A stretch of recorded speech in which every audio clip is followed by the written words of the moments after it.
আসসালামু আলাইকুম দর্শক, আমি ডিম দিয়ে কিভাবে বশীকরণ করতে হয় বা বশীকরণ করা যায় সেটা আমি আজকে বলছি, আপনারা শোনেন।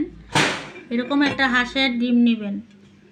শনিবার অথবা মঙ্গলবারে এই ডিমটা নিয়ে কেবলামুখী হইয়া জায়নামাজে বসবেন।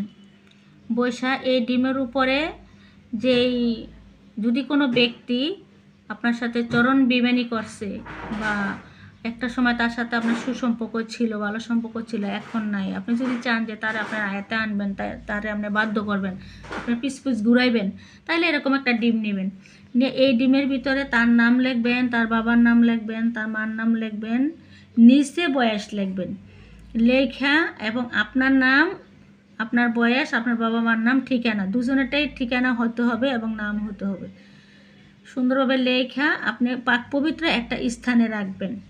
এটা হয়তো আপনি শুক্রবার রাত্রে করলে আপনি শনিবারে গাঁথবেন, আর সোমবারে রাত্রে করলে মঙ্গলবারে গাঁথবেন।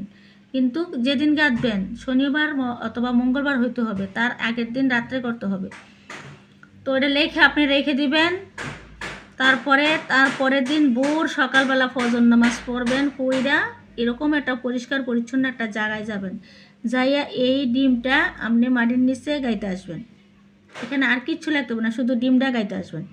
গাইতে আইসা একটা এসিম আছে বা কয়েকটা কথা আছে যেটা আমি এখন ভিডিওতে বলবো না, কারণ বললে তো আপনারা জানি না লাইলেন, আর করলে হয়তো কাজটা হয়ে যাবে, এটা করলে হয়।